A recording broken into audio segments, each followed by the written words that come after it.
Yep. Recorded. Okay. There we go. Hello, Warren. How are you? Hello, Joanne. I love the pink shirt, by the way. Oh, well, thank you. It's my brand. It is your brand. You need some branding in the background. It's a plain wall. You need some print on there. I have actually, because I just set the office up. I'm just trying to get rid of that window for lightness. Yeah, I'm going to be putting all my fishing pictures up on the wall soon. That's awesome. Fishing. We're actually going to be talking about fishing today. I know Let's nothing. fish. I know very little about fishing.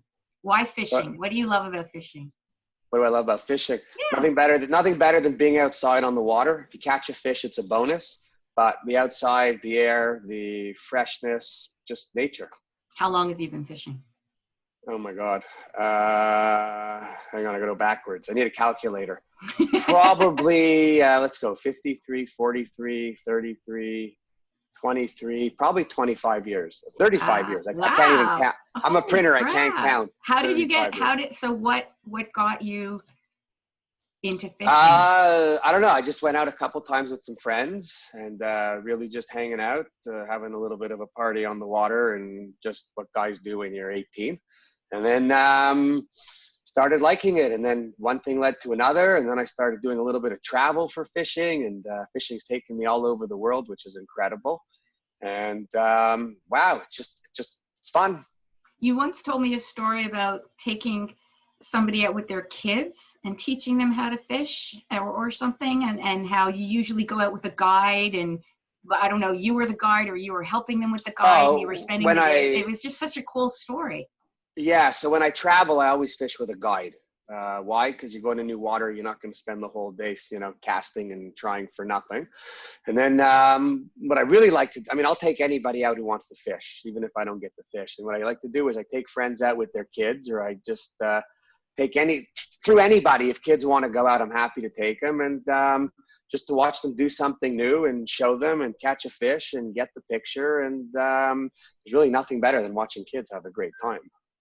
So how has fishing been impacted by all this? You're out on the open waters. You would think that would be a safe place to be, but there have been some issues, right? So what's?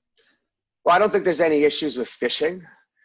First of all, if you're out on the boat, you've got your space if you need it. Yeah. You're outside. I'm personally not worried too much, although I am doing all the proper distancing stuff. Fishing this year is out of control. They say there are millions of more fishermen because there's nothing to do. There's nothing to do. So first of all, it's crazy, the supply chain today, because I've been to a few fishing stores. You cannot find any tackle. You cannot find anything. I need parts for my electric motor. Cannot find. Every electric motor is pretty much sold out. The back order is beyond. It's just everybody's doing it. First of all, today, forget the fishing. Today, anything to do with home and doing nothing. So you can't put a pool in because they're all booked up. You can't even buy an above ground pool. You can't buy a basketball court. Home Depot has so little wood because everyone's fixing their backyards because there's nowhere else to go. Yeah. So in a really strange time, it's really crazy because even if you want stuff, you can't get it. That's so go figure. Go figure. So are you going to be going out fishing today, do you think? Let me look. No, today we got a 25 west wind, which is not good, and a little bit of rain. But tomorrow I'm going out regardless. Oh, well, that's awesome. Got a little bit of sun. Well, there you go. So let's talk a little bit about print. Okay, let's talk. Rumor has it you love print. Just a little. Just a little. I think it's the greatest industry in the world. And what really attracted me to it in the beginning was when I started was I didn't really know what I was doing or what to do. And someone said to me, it was in between jobs actually, and someone said to me, just come in and give it a shot instead of sitting at home on the couch. And I think I was about 25, 23, 24, 25, don't remember that far back. What were you doing prior? Oh God, I was in the textile business. If you want to talk about the schmutta business? Yeah, if you want to talk about a really shitty industry, that I was in that for a little while, and happy to get out of that one. So for those who don't know, I just want to clarify, Warren is in Montreal, Quebec, Canada. I'm in Toronto, Ontario, Canada. I'm originally from Montreal, and I promise we won't lapse into French. By the way, even though you're from Montreal, we never knew each other before. That's true until we met at Avanti, actually, right? That's where we met. Correct. Yeah. And there you go. The rest is history. So you're 24, 25, and you're in the schmutta business. And yes. So really, actually, what happened? I was about to say you were pulling your hair out. Did you have hair back then? Oh, that's a hair joke. I actually, before print, I had an afro. Get out. No, I didn't. Oh. But I had hair. I had hair. Okay. 20-something years in print, and one day at a time, you just pull it all out. Well, there you go. Okay, so you're 24, 25, and somebody says, get into print. Yeah, I was asked to come in and just to do something and help out, and then I went in, and it was really to do some sales. And what did I do? I went in, and I didn't really want to do anything where I got dirty, to be honest with you. And I just sat down and I said, what do I do? And I honestly took the yellow pages. I opened it up. I put my finger on a company. It was actually, if I remember today, it was a company that was selling hair products. Okay. Retail. Anyways, I called the guy. He said, come see me. I went to see him. I ended up with a $2,700 order, my first call. And I thought, oh my God, this is so easy. How wrong I was. So first order, great, went off without a hitch. Probably took me another 3 months to get another order. And then I just really thought at the time, every single person I come in contact with needs some form of print, which meant as a young, aggressive sales guy, I could talk to anyone. And I remember even then you'd go see some agencies and you'd be in these big office buildings and you'd be riding the elevators and the elevator door would close and the elevator was packed with people. And I would just turn around with a smile and I'd say, oh my God, an whole audience to do a presentation. And then I'd be in the elevator and this is what would happen. Some people would look at me and go, oh my God, what an idiot. Right? Which is probably more often than not. But all I needed was the one or two people to say, oh my God, this guy's funny. And then start a conversation and go from there. Because really, what do we do when we're selling? We just want to have conversations. And one thing led to another. So that's a perfect segue into the question that I ask everybody who I shoot the shit with. How have business conversations changed over the last 2 weeks? Let me think. There aren't many, to be honest. Mm-hmm. Let's talk about not just the last couple of weeks. Let's talk about COVID. Yeah. Because when all this shit started, and I do refer to it as shit, it started off, I don't think people really had any expectation of knowing what was happening. I think people thought it was going to come and maybe it was going to pass quickly. And I remember in the beginning, the conversations were pretty, we're going to ramp up and think what we do when we open again. And then it went on a day, a week, a month, 2, 3, 4, 5, and now we're here. And I think, how do I say it? I don't even know about the conversation. I just know that everybody is really panicked and concerned and worried. So I think the conversations are really different with everyone, depending on your level of comfort with the situation. If you're, I'll say, and it's not comfortable is probably the wrong word in this time. I don't know another word. And I think when you're talking to people, depending on who you're talking, some companies are having it a little easier, right? So it's what types of companies are having it? Why do you think the companies that are having it easier are having it easier? Is it because of the size of the company? Is it because they had their shit together even before of this? They had the processes in place? Or was it because they dug in to fix what was potentially broken? So I think if we talk about like in the print world, the companies that are having a less harder time. Again, that's probably not good English, but I did fail English in school. That's because you're in Montreal, so it all makes sense. Yeah, we're not going to go there. Well, Hey, I yeah. already prefaced it by saying I'm from there too, so That's true. I am officially bilingual too. So I've spoken with some people. Sorry, I've spoken with some people whose customer mix, yes, right, dictates the position they're in. So if you're dealing with pharma, medical, food, things that people need, mm-hmm. right? Because we are. I'll say it like this: we're in survival mode, right? So Yeah, people we are. So if you're doing something that people need in your everyday and you have a good customer base, it's easier. Some people started off jumping and converting what they were doing right into the PPE and everything related to that. And I think for some companies that was really good. But then as it's gone on, it's tapered off. One, there's a lot of people doing it.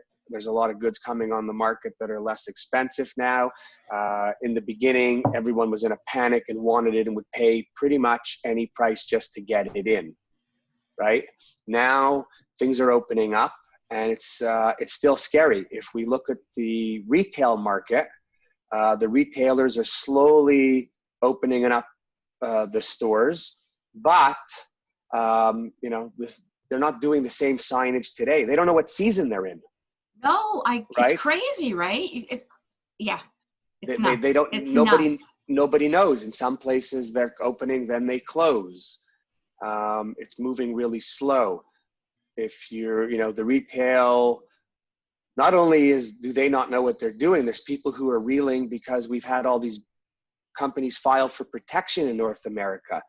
So companies that were doing a lot of print with retail, two problems that they have right now. Number one, getting paid for what they did, which they probably will not.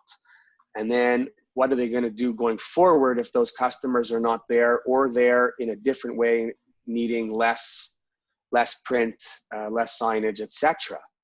So it's really, it's just really a little nuts. Yeah, and you talk about this a lot. I've been on numerous different chat sessions and forums with you where you are really vocal and adamant on the topic of credit and credit. That's So for the there are folks who unlike us are not in the trenches and having these conversations. That's why I want to try and have this Shoot the Shit, because it's an opportunity for folks, one, to learn a little bit about you, but really hear some of these great insights that you are sharing within these groups. So talk to me a little bit about credit and your stance on that and why you're so passionate about it. Well, credit's really what, credit and money run our businesses. And since this whole craziness started, I have not heard anyone anywhere on any call in any discussion talk about money, right? And our industry is a CapEx industry that requires a lot of money. Yeah. Requires a lot of money because we give terms to all of our customers. I believe that we in the print industry have been sucks for a long time, and that as soon as there's an order, we take it, we drop our pants. Not me, but people drop their pants. You have to be in a good place if I drop my pants. But people drop their pants to take orders. Not everyone, but a lot of people. It's been a problem in our industry. The smart ones who know their true costing are better at holding their price. But leaving all that aside, today there are no more blue chip accounts. There is nobody that anyone could say, I'm not worried, right? You have 200-year-old stores closing. You have all kinds of operations closing. You have financial institutions in trouble. If I go back to 2008, I remember Heidelberg and General Motors and Lehman Brothers, and these are institutions. So the little guys like us can't afford to play the game. So what I'm recommending to everybody, or what I've been recommending to everyone is, you need to have conversations with your customers. So when you get orders today, right? Let's use the restaurant industry for an example. There's been a lot of talk on the calls about direct mail and go give a solution to your restaurant and help them go out and do it. I don't buy that whole thing for the restaurant industry, but that's another conversation. Direct mail right now, they don't have any money for that. But the restaurants that are open and doing business are paying their suppliers, the food and produce people, COD, right? Why? Because in the food industry, once the food is eaten or rotten, it's no good and you're not getting your money for it. So same thing in the print business. Once it's mailed and once it's done, it's gone. Today, so I'll give you an example. You had a restaurant who was a customer before that owed you $5,000 for work you did.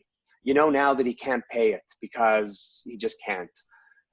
You then have a conversation with him because you're the salesperson, not about money, because you don't care about money as the salesperson. It's the company's problem, which is wrong. That's another discussion. The customer says, okay, I want to do something with you. I need signage. I need this. I need this. It's in $4,000.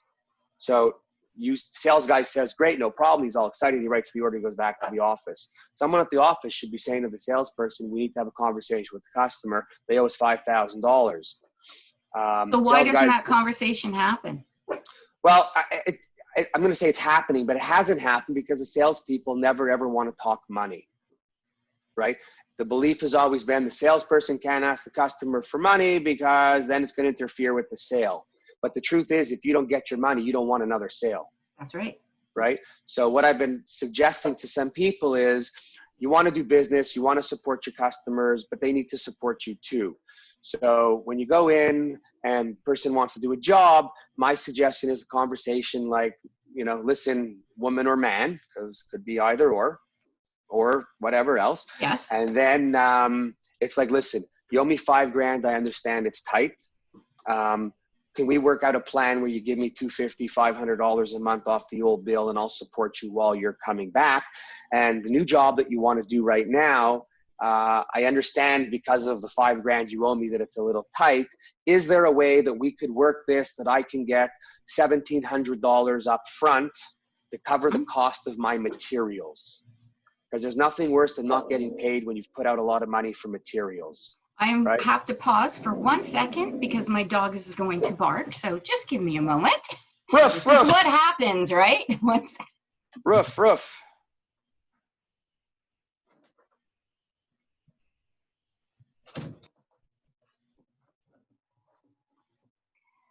COVID times. All righty.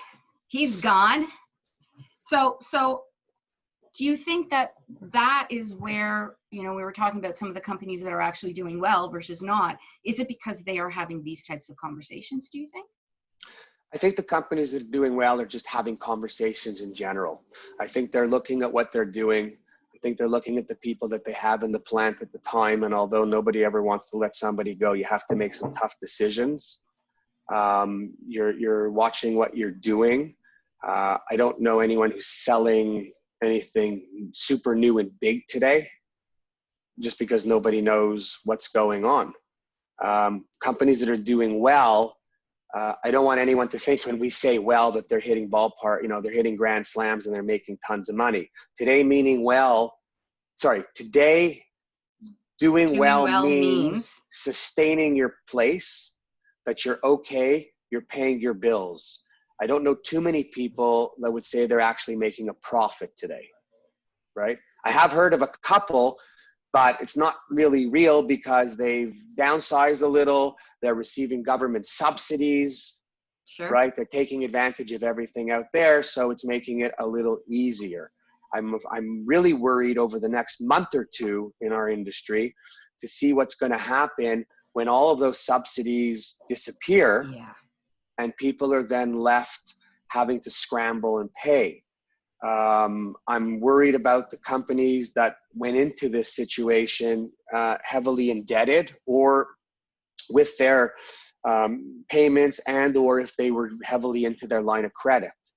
If you started this pandemic and you were not using your line of credit and you were good, you've now bought yourself a little bit more time and some comfort to try to make it through the next 6 months.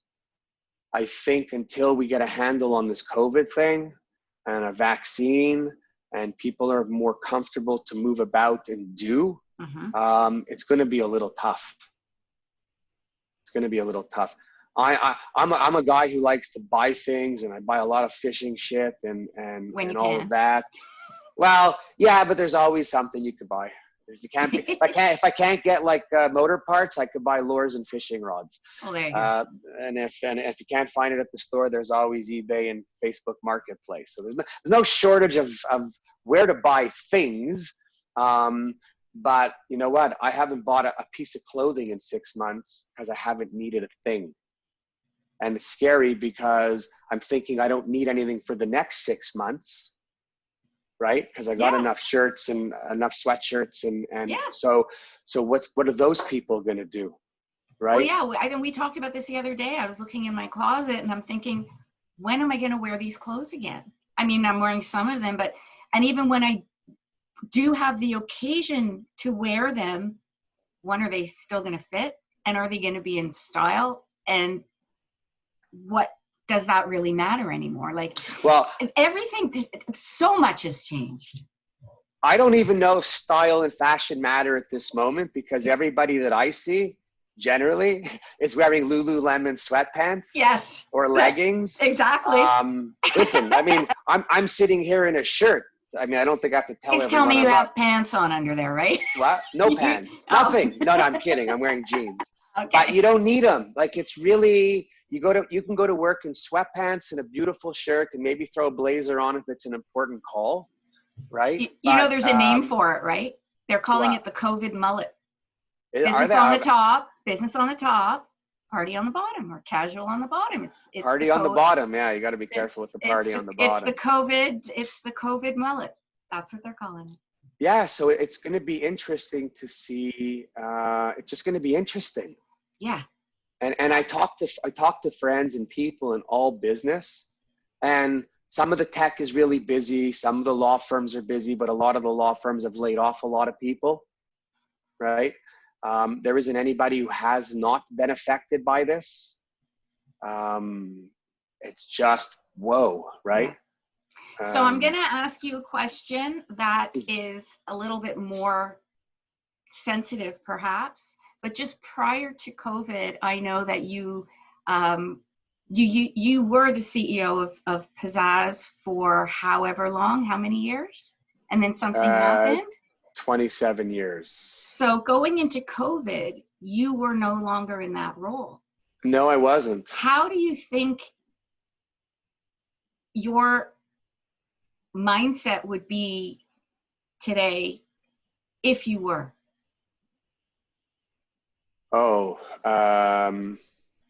So when you ask me that question, meaning the way the company was, things going on, or just the CEO of a company at this time? The CEO of a large printing company who, you know, there's a lot of people who are grateful. Let's say they got out of whatever just before this all happened. Are you happy that you got out, or are you sort of relieved that you're out? Where are you thinking? Let me clarify then, just for what happened, because people don't really know. I started the company and loved everything, was great, whatever. The last few years, tough like everyone else. Year before it ended, I had hired a person to come in as a president. I personally was unable to perform some functions because I was just beat up and done with the people. It was tough. I was burnt, and I wanted to go back to just selling and getting back to the marketing. I brought in somebody as president. And I thought together we could do a really good job because he had his strengths and I had mine. Fast forward, we had lost a few customers that were pretty large. We had a large operation, and before you know it, the burn rate was a little bit out of control, and we had to do a reorg. Not happy about that, because unfortunately I had a reorg in 2008 after I did an $8 million expansion and moved in the same day that Lehman Brothers went bust. So I've been pretty beat up in this industry, but I still keep coming back. And so we hired, and I had a minority partner with a lot of money. So we agreed we would do the reorg. And this is where it went a little south. I didn't know when I signed the papers that that my minority partner had no plans for me in the reorg. And after I signed the papers, he basically said to me, if you have no money, you're out. And I ended up leaving that way. And the guy that I brought in as president, you know, at some point never told me when he jumped ship and made a deal with the other guy, which it's all fine because even for minority partner, we were together a while and guy's in business a long time. And I look at that as a business play. He didn't have to want me. If my head wasn't so far up my ass at the time, I probably would have, if I caught on to it, I probably would have found some other people to do a deal with. Not that I would have stayed on after, right? Sure. I probably would not have, but I would have come out a little better than the way I did. So I, you know, learned some lessons there. Actually, and the whole thing, it was the guy that I brought in as president that really annoyed me at the end because he wasn't so trustworthy and he lied and stuff. The only good thing is, and I'm happy to say it, about a month ago, he got fired. Oh, there you go. And Karma. he got fired. And he got fired because he couldn't fulfill what he said he could do. And I could tell you that all the same people were there that were there when I left. And a lot of those people were the reason that we were in the trouble that we were in. Right? So the answer to your question, now that I gave that whole story, was if I'm actually relieved not to be there today during this, because it might have just killed me personally inside. I don't have the worry of the people because I always carry everything on my sleeve and I'm always worried for everybody. So I didn't have that. If I was the CEO of a company today, I'd probably be very nervous and concerned, right? I think that I would be looking for the right people to work with and for the right help. Only because I'm not afraid to ask for help. I've been in too many situations where if you don't ask for help, it doesn't go the right way. No, you're not going to get it. And at the same time, I'm a lover of helping people. So I'm a karma guy. What goes around comes around. Maybe not when you need it, but eventually it does. So yeah. So I'd be worried. You have a lot to worry about today. So what? If you were to put your CEO hat back on right now and you're in this position, it probably fit a little better without hair, but yeah. What would be, you know, first thing, second thing, third thing you should do, you should look at? I mean, we talked about credit, we talked about money, but, you know, someone looking at this whole big thing, there's so many little areas to focus on, from inventory to receivables to technology to best practices. Where should that focus be? So credit for sure is number one because credit runs the business. And then depending on the type of business that you have or how you're set up, there are plenty of companies out there that over time have done the right stuff and they have the right software, they have automation, they have the right controls, they have the right MIS, they have the right, everything right. And then there's a lot of companies that have nothing, that have not done the full MIS, that have not put the procedures in place, that are not lean, that really don't do a lot. Those companies are in more trouble because they weren't progressing to get up to date with what, you know, makes our industry a little bit more profitable today with less touch points. They're probably panicking a little more. To those guys, I would say, girls, I would say to them, really, you have to sit down and look internally and go slow. You cannot buy anything. You cannot try anything new really at this point because it's too difficult. To the companies that are better positioned and have done certain things, I think the first thing you do is you sit down and you do an internal review of your organization, from front to back, from the people, from the processes, from the way you're doing things. You have to cut out where you can and take it down to the point where you're not hurting anything else in the operation because you're cutting. And it comes down to being a fine line, right? Yeah. You get rid of that shipper because you think you don't need them, but really shipping, if you have stuff at the end of the day, you need to get the stuff out the door. So you got to ask a lot of questions. You got to really, and you have to ask a lot of questions. You have to sit with the people. You need your team on board. you know, your team has to understand that we're living in some tough times now. And this is where you roll up your sleeves, and it's not about, this is where if you're working, you're putting the extra hour in to protect your future, right? Not where you're whining and complaining, but you have to constantly be checking and looking and verifying. There is no room for error today. So who should be really worried right now, do you think? The bankers. Yeah, I guess that makes sense. Who should be worried? Worried in what way? I mean, everybody is worried. I don't think anyone's ever seen it where we're all pretty much in the same boat. Yeah. Right. So we've been on all these sessions together, and a lot of times, you know, some of the recommendations and that I've given is for maybe some of these printers who don't have all the processes and systems in place to work with other printers. And it's not about competition anymore. It really is about coming together as an industry and helping each other. So, and I've seen it happen.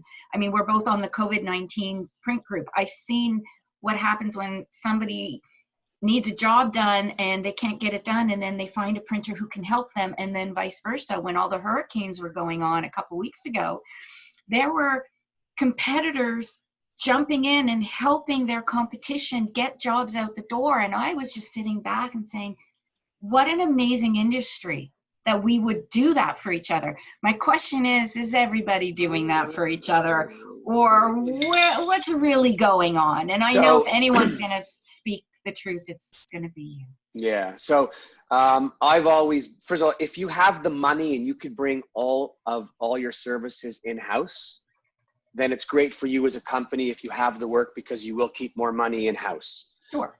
But I think for the average company, we don't have, we don't have the capital to have all the equipment in-house. You know, you want to bring in a $300,000 folder. If you're not folding 2 shifts a day, 5 days a week, don't bring the folder in.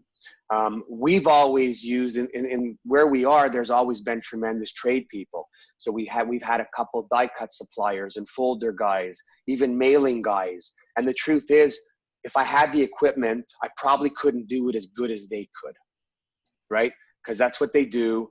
That's what they know, and it moves, and then they've got all the equipment. So the sharing of stuff to me is a no-brainer. It always was. I've always had friends. I've always been friends with other printers.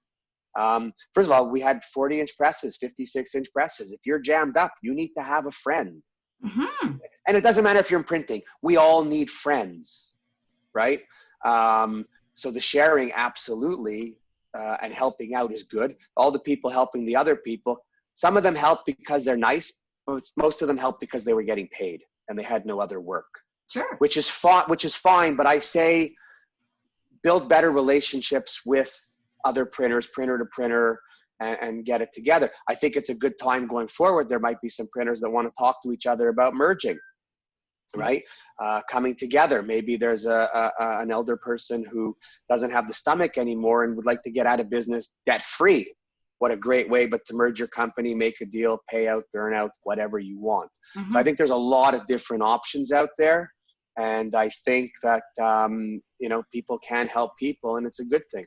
But it's not just in our industry. Everybody's helping everybody today, right? People just don't know. So the one thing I'm liking about COVID, mm-hmm. and as crazy as it sounds, is I think it's really nice for leave out the politics, leave out the economics, right, and all that other stuff. But in general, what a great reset.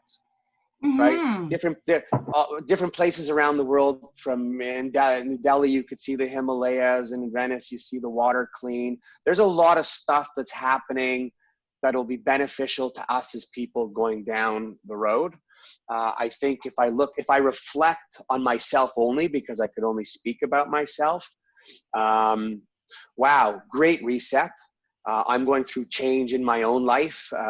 I was set up to do some consulting and all kinds of speaking and engagements in Drupa, and I got hammered. My business on March 14th was wiped out completely. But keep a smile, keep a positive attitude.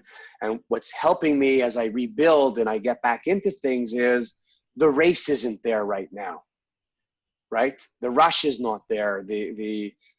So I know in talking to a lot of people are kind of enjoying it a little, and not for anyone to jump on me by saying it's not a fun time. I don't mean it from fun, but they're enjoying to have the ability to be a little bit more relaxed, to be a little calmer, to be able to rethink. For me personally, I'm taking it easy. I'm doing a bunch of fishing because I can. I haven't been on a plane in 5 months and I have the shakes, but the truth is I have no desire. You know, it's like, first of all, at home, I don't have room service at home, right? It's like, what you want to drink, get up out of bed and get it yourself. You know, the bell doesn't work. So I'm taking the time to rethink. I'm not feeling certain pressures because people aren't running all over the place around me. I'm not feeling the pressure that I need things because I've got clothes.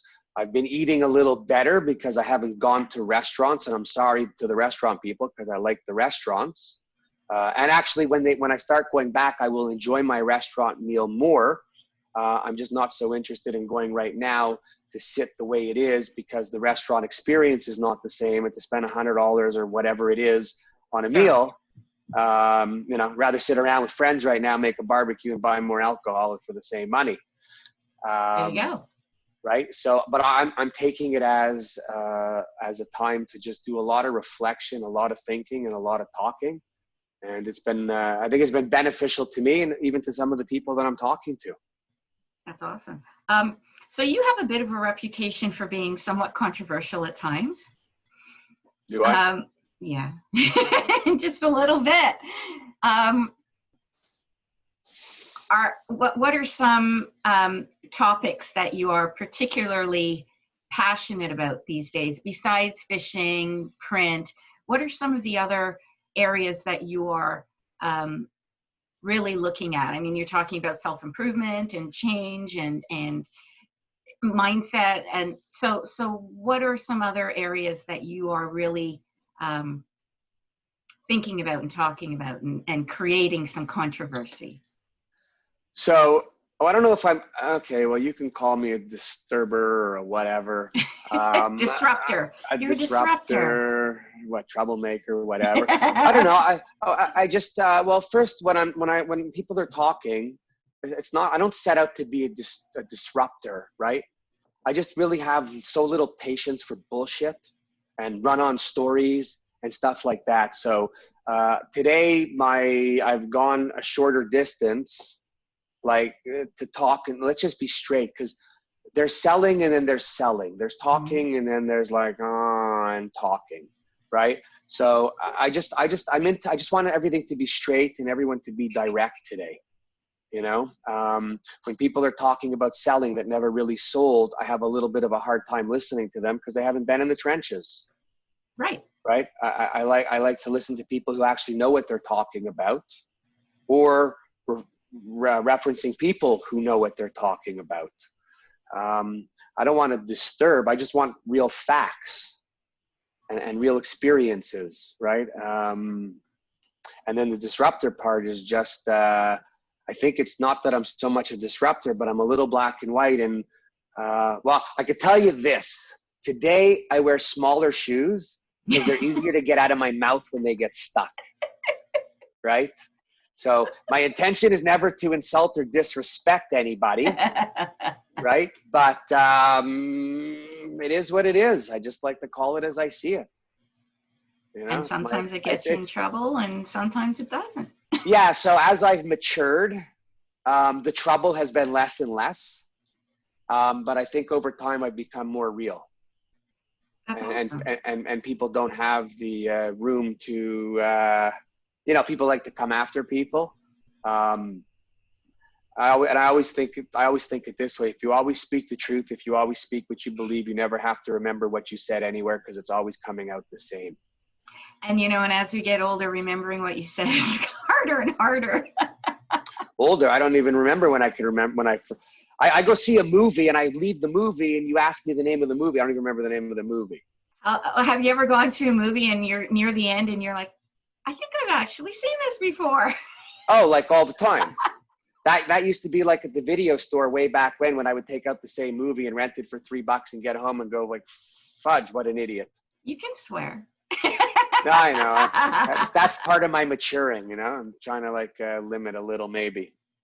So what are you up to these days? How are you helping folks? What are you doing? Well, I've offered up to anyone who wants to talk just to talk because no charge, just because I think people need a place to talk. So I'm happy to talk. I'm working with a couple companies to line themselves up as they go forward. I'm doing some printer-to-printer videos with what they think. I'm even selling some print to people who are calling me. I just happen to know a lot of people in a lot of places. I've got resources all over the world, so I'm making referrals when I can. What do I want to do today? I want to make people's lives easier. I want to be, why do I want to make their lives easier? Just because life is tough these days. And I've always believed, never really worked all the time, but when people are working together, you can make it really easy, really difficult, right? My goal is to make it easy. Put everything up front, lay it all out, talk about what it is, and try to prevent all the stuff that comes up along the way that makes easy jobs hard, right? I want to find a way to just leave out the bullshit in between. Yep. Right? I mean, I had someone who had hired me to do something, and then when I set it all up and was prepared to go, they started questioning me, and you're allowed to question me, but kind of came at me as if I didn't know what I was doing. And I mean, that's why I was hired. I don't know a lot of stuff, but what I do know, I know, if that makes sense, right? Absolutely. So Absolutely. that's print and fishing. And at the end, I basically just said, you know what, thank you, but I'm going to bite the bullet, and I'm going to keep my stuff, and I'm leaving, and I'm not interested. And the person was, what do you mean? And I said, no, you don't understand. I said, like, you're the CEO of your company. You know what you're doing. I will never tell you how to produce or make what it is that you do.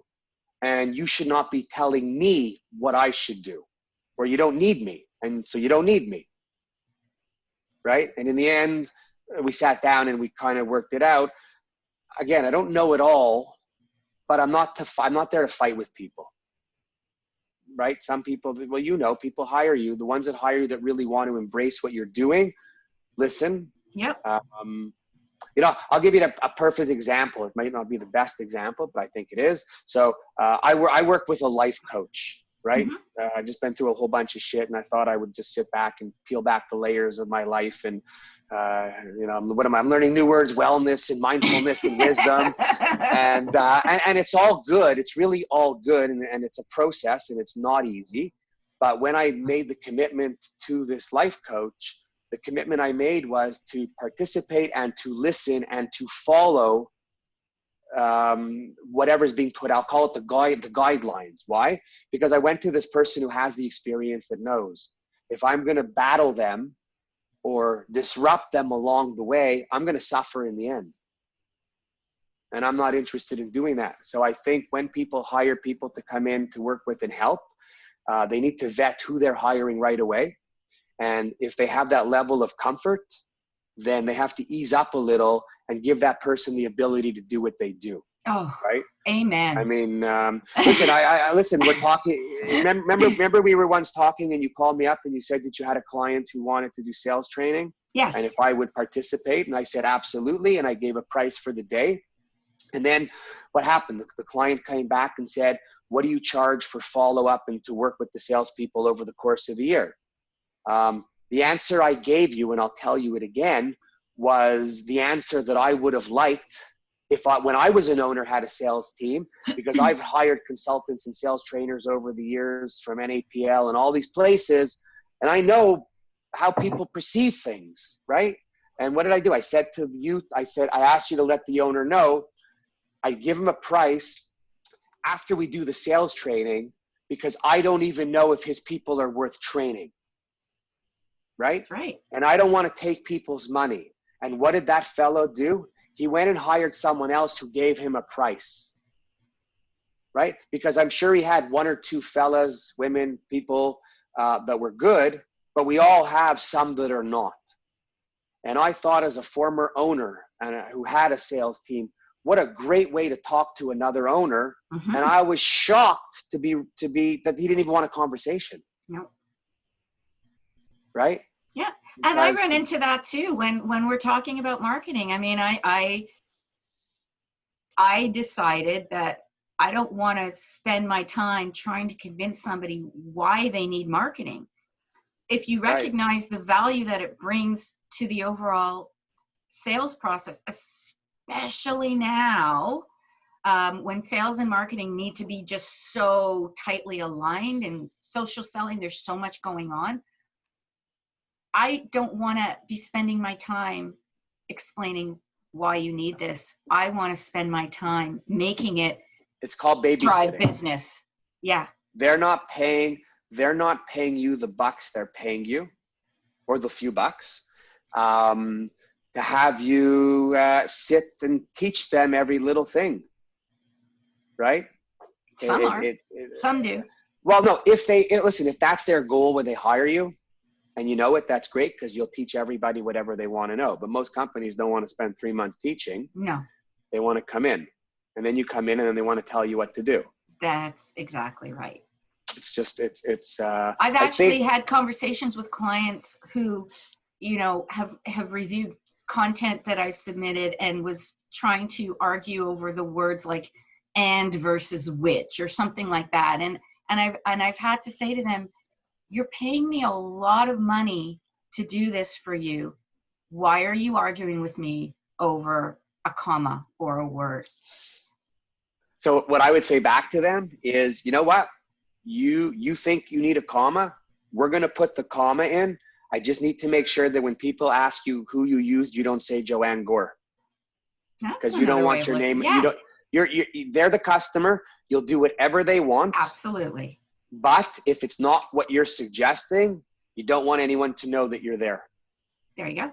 And what happens after that, because I've had similar things, when you tell people you're not interested or you can't do this, only then do they say, okay, I'll listen.